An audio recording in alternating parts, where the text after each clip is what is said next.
देखिए आज पढ़ते हैं अम्ल क्षार, सही या शायद भी खत्म, अम्ल क्षार और लवण वाला टॉपिक है, जिसमें देखते हैं कि अम्ल क्षार और लवण कैसे पहचानेंगे। सबसे पहले तो देखो अम्ल, अम्ल क्या है? अम्ल वही है, स्वाद में खट्टे होते हैं वगैरह वगैरह, जो नॉर्मल परिभाषा अपने को ध्यान में रहती है। इसकी एक ट्रिक होती है अनिल। अनिल का मतलब ऐसे तो अम्ल हो गया, और नी से नीला और ल से लाल, तो अनिल यानी कि नीले को लाल कर देता है ना। अम्ल वही है जो नीले को लाल कर देता है, इसका उल्टा क्षार हो जाएगा, जो लाल को नीला कर दे वही क्षार हो जाएगा। तो एक सबसे पहली चीज़ तो अपन ये देखते हैं कि जो जैसे कि अब ये है H2SO4 है, ये एक अम्ल है। तो ये अम्ल क्यों है?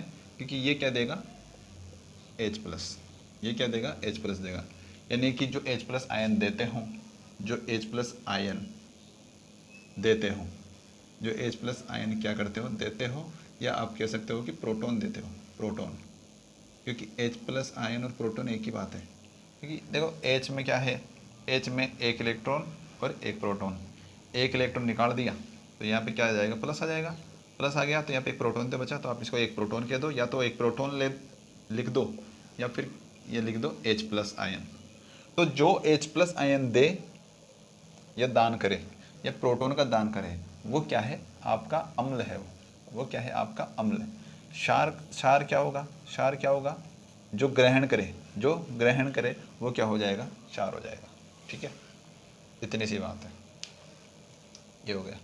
तो जो आयन, जो H+ आयन देगा या प्रोटॉन देगा, वो क्या होगा? आपका क्या हो जाएगा? अम्ल हो जाएगा। देगा जो, यानी कि दान करेगा वो। और ये किसकी धारणा थी? यही किसकी धारणा थी? जो H+ वाली या प्रोटॉन वाली कह दो आप, है ना, प्रोटॉन वाली। ये किसकी धारणा है? आर्रेनियस की। आर्रेनियस की ये धारणा है। ठीक है। एक आता है अपना ब्रोंस्टेड लोरी। ब्रोंस्टेड लोरी क्या कहते हैं? कि जलीय विलयन में, ये जलीय विलयन में नहीं है, लेकिन ब्रोंस्टेड लोरी, लोरी आता है, लोरी, ब्रोंस्टेड लोरी। ये क्या कहता है? कि जो जलीय विलयन में, जो जलीय विलयन में, यानी कि अभी जैसे H2SO4 है, H2SO4 है, ये किस में देगा? जल में देगा। और जल में क्या देगा? H+। जल में क्या देगा? H+। तो यहाँ पर इसका सूत्र क्या हो जाएगा? देखो जल को दे दिया इसने, यहाँ से निकलेगा, यहाँ से क्या निकलेगा? एक H, तो यहाँ पर तो ये आ जाएगा, और इसमें जाके H+ मिल जाएगा, तो यहाँ पर क्या आ जाएगा? H3O+। ये इसका, ये बन जाएगा फॉर्मूला। तो इसने तो क्या कहा? दोनों एक ही चीज़ बता रहे हैं, बस इसने क्या किया? जलीय विलयन में देगा, और ये बिना जलीय विलयन के, है ना। ये ऐसे ही, इसको ऐसे तोड़ेंगे। तो जब जलीय विलयन की बात है तो वो क्या हो जाएगा? यानी कि H+ आयन क्या हो जाएगा? वो त्याग कर, H+ आयन, H+ आयन जो त्यागेंगे वो क्या होंगे? आपके अम्ल होंगे। अम्ल, अम्ल क्या हो जाते हैं? ब्रोंस्टेड लोरी ने क्या कहा? कि जो त्यागते हैं वो तो क्या है? ये तो इसने त्यागा, इसने क्या त्यागा? H+ त्यागा, तो ये तो क्या हो गया? आपका अम्ल। ठीक है। और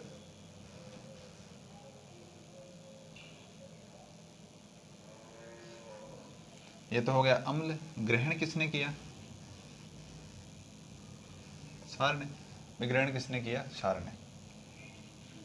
ठीक है, ये हो जाएगा। और अच्छा, अपने सबसे जो मेन है ना, मेन रीड के हिसाब से, वो है लुईस। लुईस है, लुईस, लुईस है। इसने क्या कहा? कि सबसे इसकी जो पहली शर्त है ना, इसकी जो पहली शर्त है, शर्त पहली, कि जो केंद्रीय परमाणु होता है ना, केंद्रीय परमाणु, उसका अष्टक कंप्लीट नहीं होना चाहिए। इसने क्या कहा? कि जैसे कि मैं कह दूं कि BF3 कह देता हूँ, BF3। ठीक है। इसका क्या नहीं होना चाहिए? अष्टक कंप्लीट नहीं होना चाहिए। अब अष्टक कंप्लीट कैसे? कि बोरोन के पास कितने इलेक्ट्रॉन है बाहर बाह्यतम कोश में? बाह्यतम कोश में है 3 इलेक्ट्रॉन। 5 नंबर पे आता है ये, तो 2 तो पहले भरा आ गए और 3 बच गए, तो 3 और ये 3 कितने हो गए? 6। तो इसका अष्टक कंप्लीट नहीं हुआ, इसलिए ये क्या है? अम्ल है। इसलिए ये क्या हो गया? अम्ल हो गया। यानी कि अष्टक कंप्लीट नहीं होना चाहिए, पहली शर्त ये है। पहली शर्त क्या है? कि इसका जो है ना, अष्टक कंप्लीट नहीं होना चाहिए, या फिर आप ऐसे कहते हैं कि बाह्यतम कोश में इलेक्ट्रॉन कंप्लीट नहीं होने चाहिए। देखो इसके तो हैं, इसके तो इलेक्ट्रॉन कंप्लीट है लेकिन इसके नहीं है, यानी कि केंद्रीय जो परमाणु है ना, केंद्रीय परमाणु, जैसे कि मैं इसके संरचना बनाऊंगा तो BF ऐसे बनेगा ये, तो इसका केंद्रीय परमाणु तो बोरोन ही तो है, तो बोरोन में क्या होना चाहिए, अष्टक होना चाहिए। अष्टक नहीं होना चाहिए, अष्टक हुआ, कंप्लीट हुआ तो वो क्या हो जाएगा, क्षार हो जाएगा। इसका जस्ट उल्टा अपन क्षार में काउंट करेंगे। अच्छा ठीक है, अब कहते हैं कि इसके जो अष्टक है ना, या तो नहीं होना चाहिए। अब नहीं होने का मतलब या तो कम होगा, यानी कि 8 है ना, 8 से या तो इलेक्ट्रॉन कम होंगे या उससे ज़्यादा होंगे, पर 8 नहीं होंगे, पर 8 शाही हो गई थी ख़त्म। तो केंद्रीय परमाणु के पास जो इलेक्ट्रॉन होंगे वो 8 से कम होंगे या 8 से ज़्यादा होंगे। ठीक है,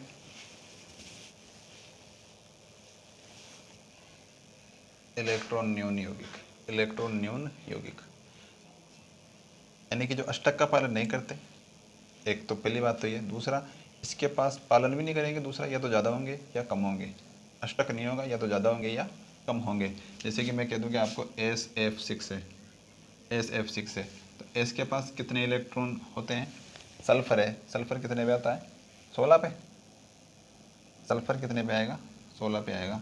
तो 22 तम में 6 हो गए, 6 इसके आ गए, तो कितने हो गए, 12। सल्फर क्लोरीन, क्लोरीन 17 पे, तो 16 पे, तो 22 तम में 6, फिर ये 6 कितने हो गए, 12। तो 8 से ज़्यादा हो गया है।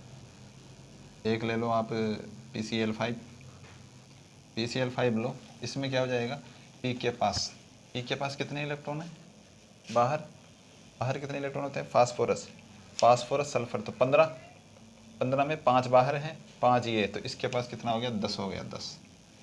एक ले लेते हैं PCl3, PCl3 में इसके पास कितने हैं, 5, इसके पास 3, तो यहाँ पे हो गया ये 8 हो गया, 8 यहाँ पे क्या हो गया, 8।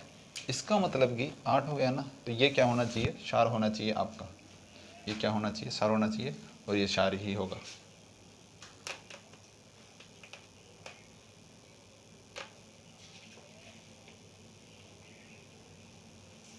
क्षार ही होगा ये, तो क्या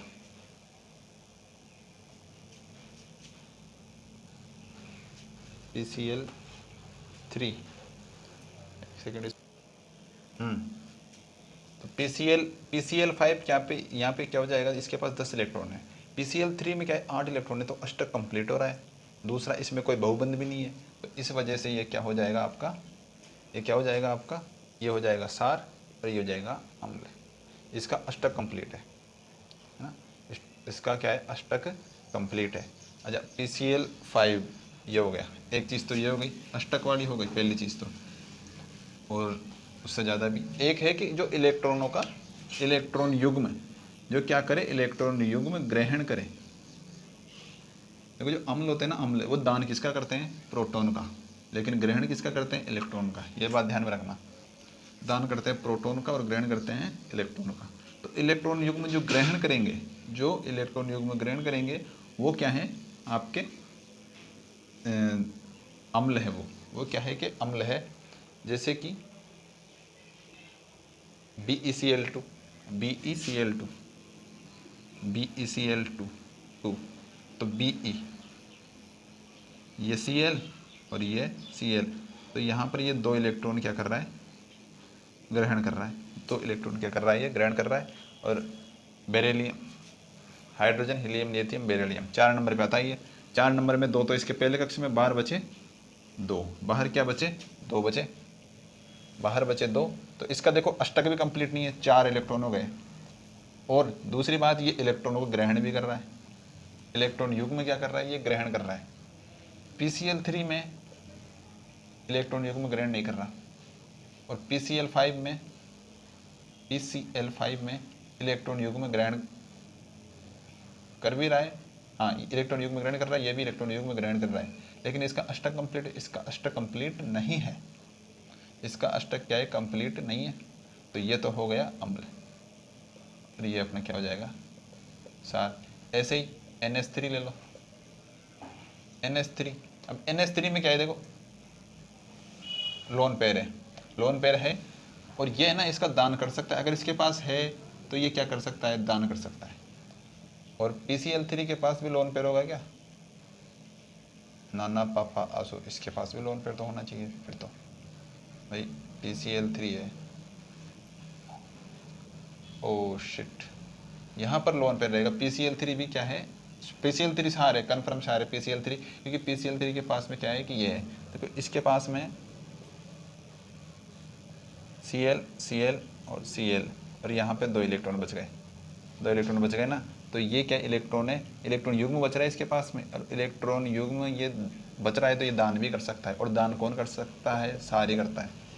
एक तो इसका अष्टक कंप्लीट है, दूसरा इसके पास लोन पेयर भी है। NH3 में भी सेम है, एक तो इसका अष्टक कंप्लीट है, दूसरा इसके पास लोन पेयर, तो ये दान कर सकता है, इसलिए ये क्या हो गया, 4 हो गया आपका, है ना।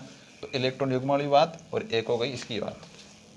दूसरी बात पे आते हैं अपन कि बंध वाली बात आएगी, जिसके अंदर डबल बॉन्ड हो, जिसके अंदर क्या हो, डबल बॉन्ड हो।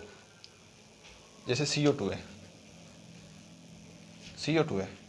अब CO2 में क्या है कि C का क्या है कि वो कंप्लीट है, अष्टक कंप्लीट है। C का क्या है, अष्टक कंप्लीट है। तो ये क्या होना चाहिए था, ये क्या होना चाहिए था, क्षार होना चाहिए था। लेकिन ये क्या है कि ये अम्ल है। अम्ल क्यों है? क्योंकि पहली बात, अधातु के जो ऑक्साइड होते हैं ना, वो क्या होंगे, धातु के जो ऑक्साइड है वो तो हो जाते हैं क्षार के जैसे, और जो अधातु के ऑक्साइड है वो किसके जैसे हो जाएंगे, अम्ल के जैसे। दूसरी बात कि जो इसके अलावा जो ये है, ये दोनों है, इसके साथ में क्या है कि डबल बॉन्ड है। यहाँ पर क्या है कि बहुबंध आ रहा है इसमें, कि जो विद्युत ऋणी है तथा बहुबंध बनाते हों।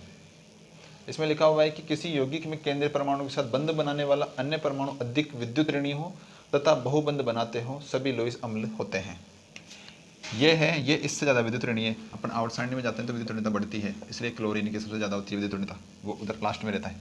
क्लोरीन फ्लोरीन की उनकी ज़्यादा होती है। तो ये इससे विद्युत ऋणी है, और ये जुड़ा हुआ किससे है, डबल बॉन्ड से जुड़ा हुआ है, इसलिए ये क्या है, अम्ल है। तो आप तो डबल बॉन्ड ध्यान में रखो, तो डबल बॉन्ड से जुड़ा हुआ हो, ये इससे विद्युत ऋणी हो, केंद्रीय परमाणु से ज़्यादा विद्युत ऋणी हो, और डबल बॉन्ड हो। ऐसे ही SO2 हो जाएगा आपका, ऐसे ही क्या हो जाएगा, SO2 हो जाएगा। तो इनकी जो अष्टक है ना वो तो कंप्लीट है, लेकिन क्या है कि बहुबंध आ रहा है इनमें, इसलिए ये क्या हो जाएंगे, अम्ल हो जाएंगे। खत्म। दूसरा, पॉजिटिव चार्ज वाला, जो भी पॉजिटिव चार्ज वाले होंगे ना, Na+, NH4+, जितने भी पॉजिटिव चार्ज वाले हैं वो क्या होंगे, वो क्या होंगे, अम्ल होंगे। जितने भी पॉजिटिव चार्ज वाले हैं वो क्या होंगे, अम्ल होंगे, क्योंकि इनके पास में क्या है कि प्रोटॉन है। प्लस का मतलब पता है क्या है कि एक इलेक्ट्रॉन की कमी है, एक प्रोटॉन की अधिकता है, प्रोटॉन का दान किया जा सकता है आराम से, ये हुई बात। और जितने भी नेगेटिव साइन वाले होते हैं वो क्या होते हैं, क्षार होते हैं। जितने भी नेगेटिव साइन वाले होते हैं वो सब क्या होते हैं, क्षार होते हैं। ठीक है, और बस ठीक है, इसमें यही थी समझने वाली बात। ठीक है, सांद्रता, सांद्रता वही है, 7 से कम तो अम्ल और 7 से ज़्यादा होगी तो क्षार हो जाएगा। सांद्रता का छोटा सा एक वो देख लेते हैं कि जैसे मान लो कि किसी कोई अम्ल है, अम्ल में अब H+ के अंदर, जैसे कि HCl है, HCl, तो HCl में HCl अम्ल है, या H2SO4 ले लो, H2SO4 अम्ल है।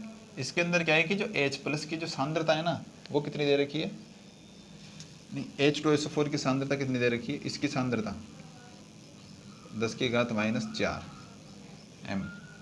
तो इसका pH बताना है, इसका pH बताना है। तो pH क्या होगा, -log ऑफ H+। H+ का मतलब यहाँ पे क्या है कि सांद्रता से है। H+ का मतलब यहाँ पर क्या है, सांद्रता से है। यहाँ पर H+ नहीं है, यहाँ पे सांद्रता से मतलब है यहाँ पे। ठीक है, तो सांद्रता आ गई है, और सांद्रता किसकी है, ये सांद्रता है किसकी, ये पूरे इसकी है। तो डायरेक्ट इसी का निकलेगा pH, जो pH निकलेगा ना ये इसी का निकलेगा।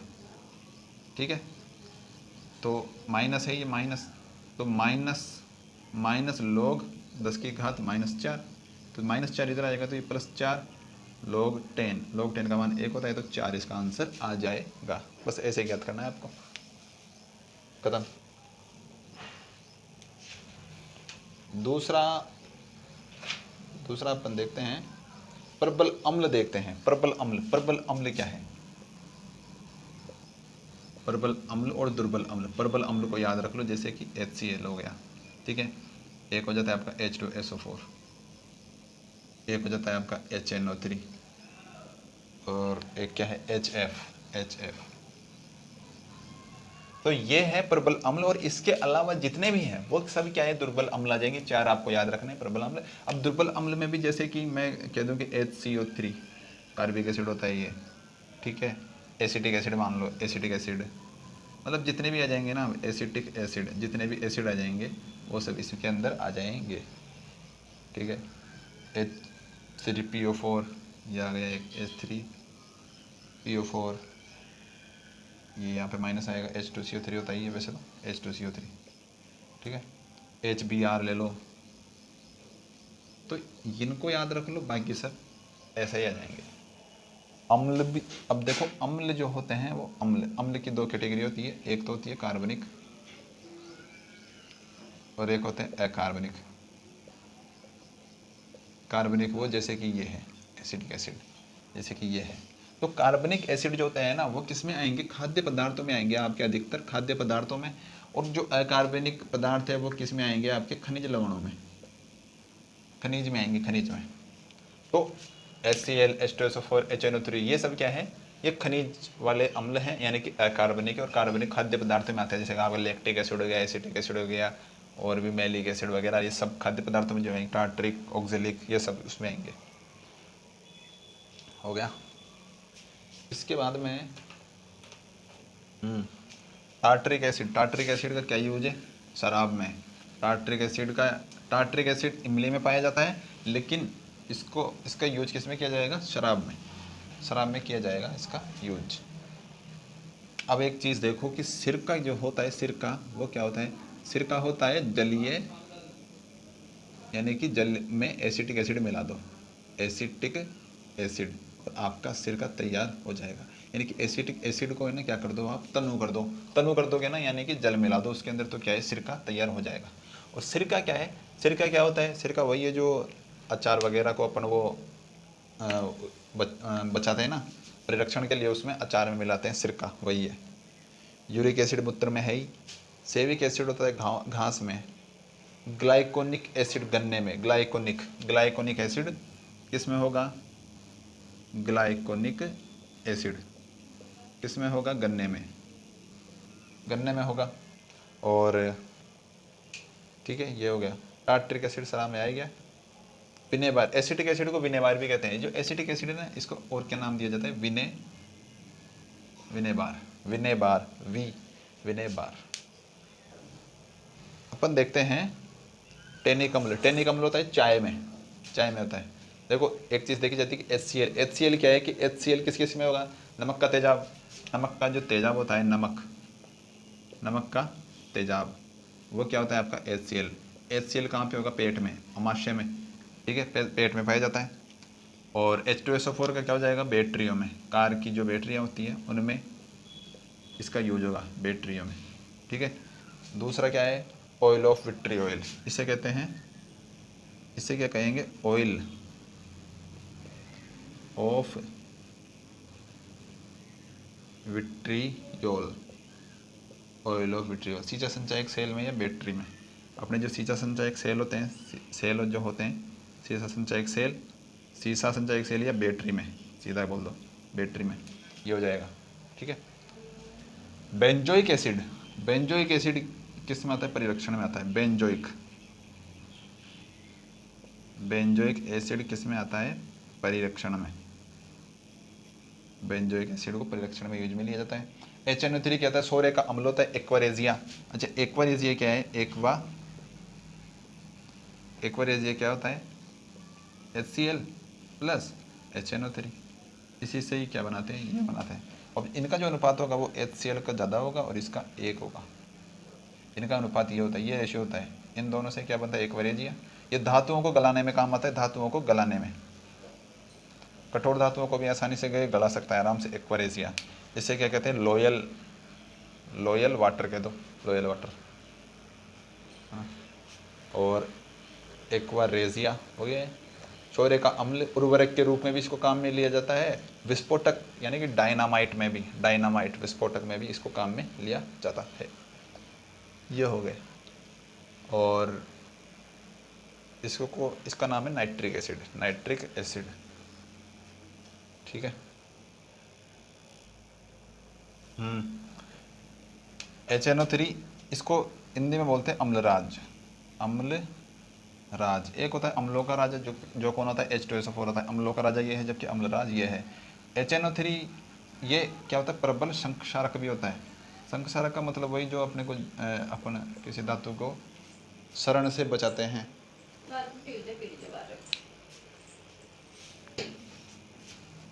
बचाते हैं, प्रबल संक्षारक कहते हैं इसको।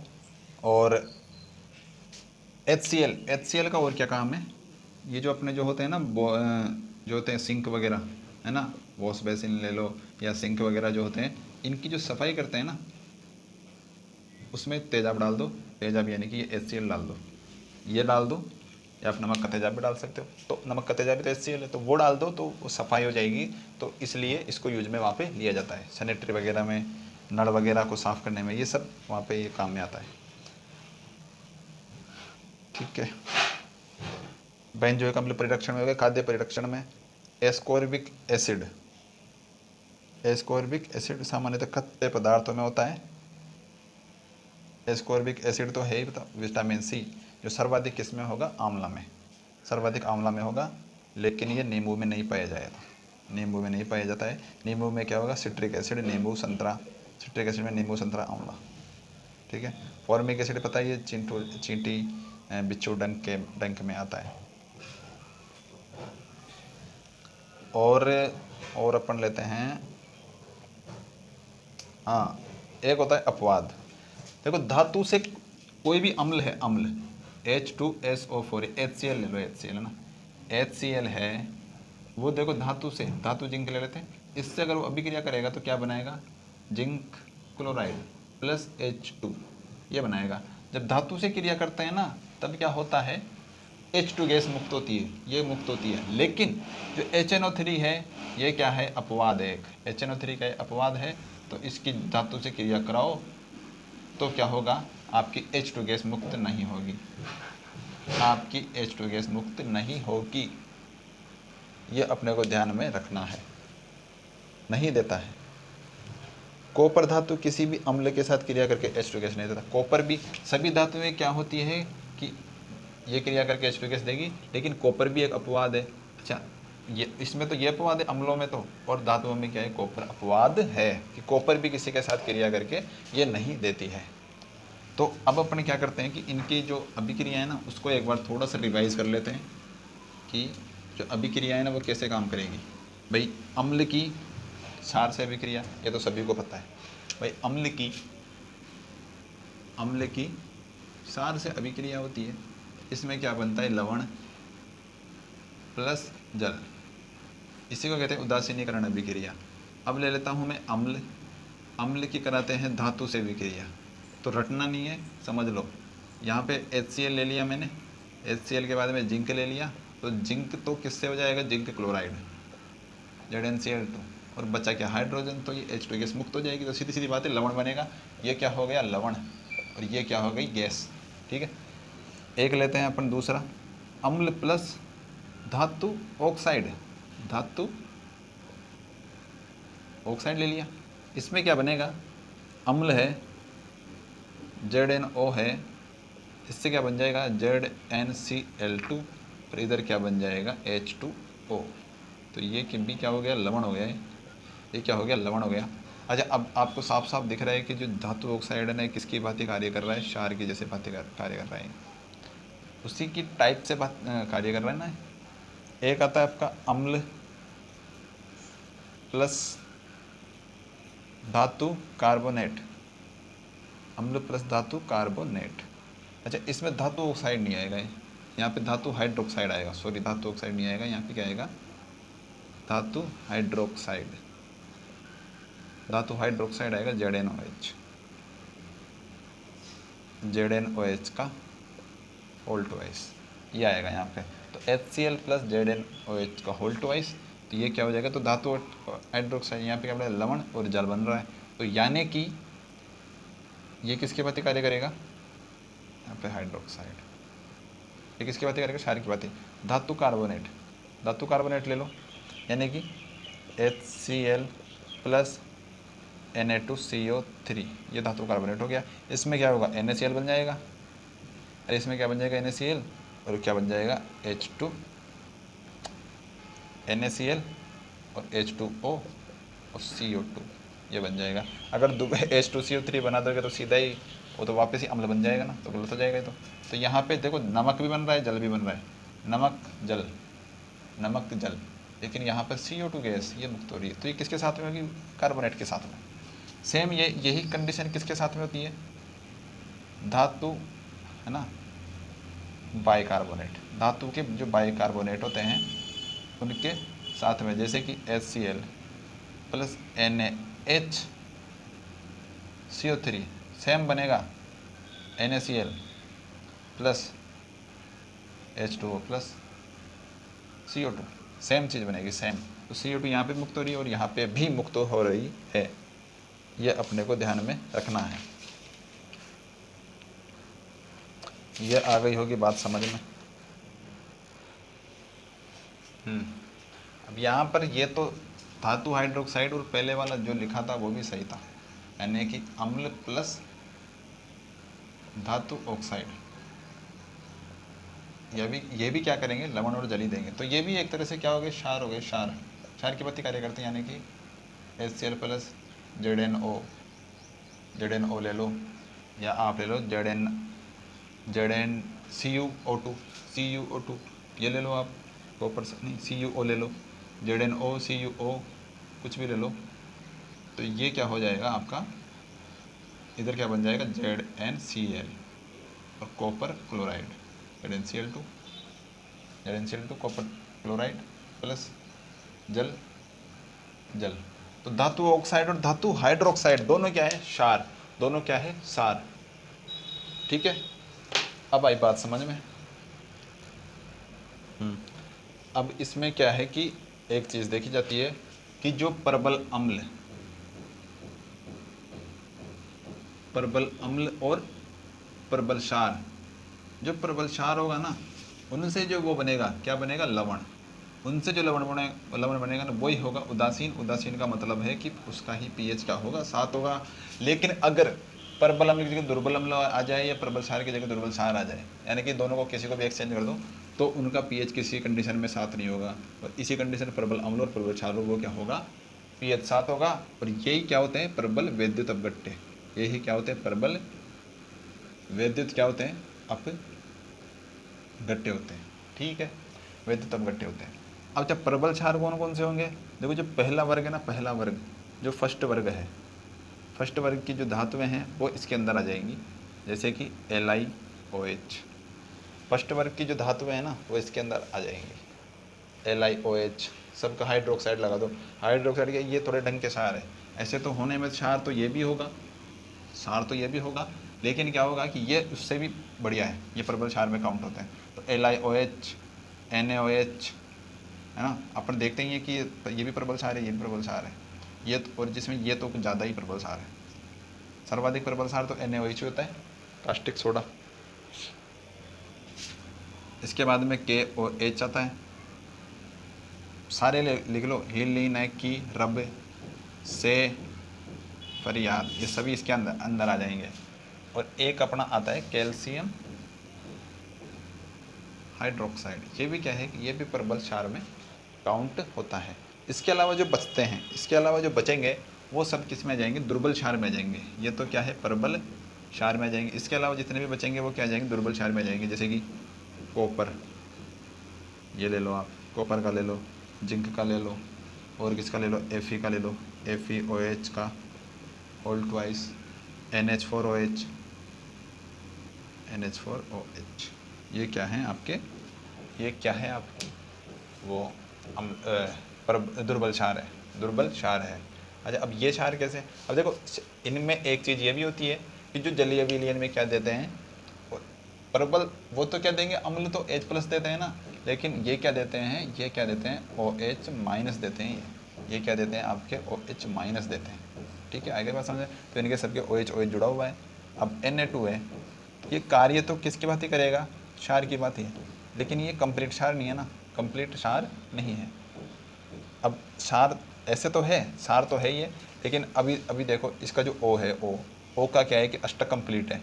यहाँ पर क्या है, 6 है, 2 इसको मिल गए तो ये क्या हो गया, 8 हो गया, तो अष्टक कंप्लीट है, क्षार ही हो गए, क्षार की बात ही कार्य कर रहा है। लेकिन फिर प्रबल क्षारों में तो काउंट ही होंगे, क्योंकि ये OH माइनस देते हैं, ये क्या देते हैं, OH माइनस देंगे। इसलिए एक है कि आप उसको कैसे, जो नमक है ना, नमक या लवण है, लवण की पहचान कैसे करोगे, कि जैसे कि CuCl2 है, तो इसको क्या है, आप तोड़ दो। कैसे तोड़ दो, इसकी आप जल से विक्रिया करा दो, इसका मतलब जल अपघटन कर दो। तो जल अपघटन का मतलब है कि जल से विक्रिया कराओगे ना, तो H और OH में टूटेगा। ठीक है, तो एक यानी कि H और OH, तो आप इसको तो इससे मिला दो और इसको इससे मिला दो, ये प्लस है तो ये नेगेटिव है ना, तो HCl, यहाँ पर ये प्लस है और ये नेगेटिव, तो CuOH2। तो आपको क्या मिल रहा है, अम्ल, अम्ल मिल रहा है, और आपको क्या मिल रहा है, क्षार मिल रहा है। अगर आपको अम्ल और क्षार प्राप्त होता है, इसका मतलब कि ये जो पदार्थ था ये क्या था, आपका लवण था। अगर आपको अम्ल और क्षार प्राप्त हो जाए तो क्या होगा, लवण हो जाएगा। जैसे मैं कह दूँ कि ZnCl2 है, ठीक है, और यहाँ पर आ जाता है आपके ZnSO4 ले लेते हैं, ZnSO4 जल तो रहेगा ही सही, साथ में जल तो रहेगा ही। तो देखो इसका H और इसका H2SO4 ये बन जाएगा। एक है जिंक और यहाँ पे क्या बनेगा, OH, तो ये क्या बनेगा, जिंक हाइड्रोक्साइड। तो ये अम्ल, ये क्षार। ठीक है, तो इसका मतलब कि ये क्या होगा, अपना लवण है, ये क्या है, लवण है आपका। तो ये होती है पहचान करना। तो ये अब अपन पहचान जाएंगे कौन सा तो नमक है, कौन सा क्या है। ठीक है, अब ये जो कुछ क्षार हैं, कुछ क्षार के उदाहरण देखते हैं कि जैसे NaOH किस में काम में आता है, नमक के निर्माण में। अच्छा, NaOH का काम क्या होगा, नमक, तो NaOH की HCl से भी क्या कहते हैं, तो नमक बन जाएगा। साधारण नमक है जो, उसको अपन टेबल सॉल्ट भी कहते हैं, वो बन जाएगा। दूसरा, साबुन के निर्माण में भी जो कठोर साबुन होता है, ये कास्टिक सोडा है, कास्टिक सोडा कहाँ गया, ये होता है कास्टिक सोडा, ये होता है साबुन के निर्माण में। और कौन सा साबुन, कठोर। तो सॉफ्ट साबुन कैसे बनेगा, KOH से, यानी कि पोटेशियम हाइड्रोक्साइड से। तो ये है कास्टिक सोडा, और ये है कास्टिक पोटास, क्योंकि पोटेशियम है, कास्टिक पोटास। तो ये क्या बनाएगा, सॉफ्ट साबुन बनाएगा अपना, जो है मृदु सॉफ्ट साबुन बनाएगा। ठीक है, एक आता है कैल्शियम हाइड्रोक्साइड, इसका उपयोग क्या है, ब्लीचिंग पाउडर के निर्माण में करते हैं। इसका उपयोग किस में करते हैं, ब्लीचिंग पाउडर के निर्माण में किया जाता है। नमक, NaCl, नमक का जो यूज होगा, लवण का। अपन क्या देख रहे थे, क्षार देख रहे थे, क्षार में ये देख रहे थे कि जो CaOH2 है, कौन सा है, कैल्शियम हाइड्रोक्साइड। ये क्या होता है कि देखो, बुझा हुआ चूना, ये क्या है कि ये बुझा हुआ चूना है। अच्छा, बुझा हुआ चूना कैसे, क्योंकि यहाँ पे OH आ रहा है ना, OH का मतलब जल आ रहा है, तो जल से क्या है, बुझ गया, सीधा सीधा याद रखो। एक होता है CaO, एक क्या होता है CaO, ये क्या है, बिना बुझा हुआ चूना, क्योंकि इसमें हाइड्रोजन नहीं है, तो ये है बिना बुझा चूना। और ये क्या है, बुझा हुआ चूना। ठीक है, अच्छा, बिना बुझा तो क्या है, जो पाउडर आएगा, कड़ी सफ़ेदी करने का जो पाउडर आता है ना, वो तो क्या है, बिना बुझा चूना। उसके अंदर फिर आप पानी डाल देते हो, फिर उसके अंदर ऊष्मा निकलती है ना, गर्मी, तपन निकलती है, तो फिर वो क्या बन जाता है, बुझा हुआ चूना बन जाता है, पानी डालते ही। ठीक है, अब इसका जो यूज है ना, वो किस में आएगा आपके, वो आएगा ब्लीचिंग पाउडर के निर्माण में। ब्लीचिंग पाउडर का निर्माण कैसे होगा कि CaOH2 ये है, और आपने ये क्या कर दिया, HCl ये है यहाँ पे, तो ये क्या बन जाएगा, CaOCl2 ये बन जाएगा आपका, है ना। और क्या होगा, H2 गैस मुक्त हो जाएगी। कैल्शियम हाइपोक्लोराइड, ये होता है आपका ब्लीचिंग पाउडर या विरंजक चूर्ण। जो CaOCl2 है ना, ये आपका क्या होता है, ब्लीचिंग पाउडर होता है। ये बात आ गई समझ में। और एक है नमक, NaCl का क्या काम है, NaCl का काम ये नहीं कि भाई रोटी सब्जी में मिलाना, इसका काम है कि खाद्य परिरक्षण में, यानी कि जब अचार जो होता है, जैसे मान लो कि अचार है, उसके अंदर आप नमक मिलाते हो तो नमक मिलाने का कारण स्वाद नहीं होता, उसके अंदर उसको वो दूषित होने से बचाता है, सूक्ष्म जीवों से क्या वो बचाता है, उसको ज़्यादा समय तक रखता है वो। हिमकारी मिश्रण बनाने में, अब अच्छा जो वो आइसक्रीम वगैरह होते हैं, आइसक्रीम वाला है उसका यूज करता है, आइसक्रीम वाला नमक का यूज करता है, क्योंकि ताकि जल्दी से वो जम जाए, जल्दी से बर्फ़ बन जाए, जल्दी से जम जाए, उसमें क्या है ये सहयोग करता है। तो हिमकारी मिश्रण बनाने में कास्टिक सोडा का उपयोग देख लिया, ये साबुन में आ गया, और दूसरा पेट्रोल के शोधन में भी आएगा, पेट्रोल के शोधन में भी, नमक के निर्माण में ही। बेकिंग सोडा बताइए आपको, सोडियम बाइकार्बोनेट, ये क्या होता है ब्रेड टोस्ट बनाने में। इनों में, अग्निशामक में भी बेकिंग सोडा यूज में लिया जाता है, पेट की अम्लता को दूर करने के लिए। तो ये तो क्या रासायनिक सूत्र है, तो रासायनिक सूत्र की क्लास अपन अलग से रखेंगे, इसमें बहुत सारे काफ़ी हैं, मोस्ट बाद में देखेंगे।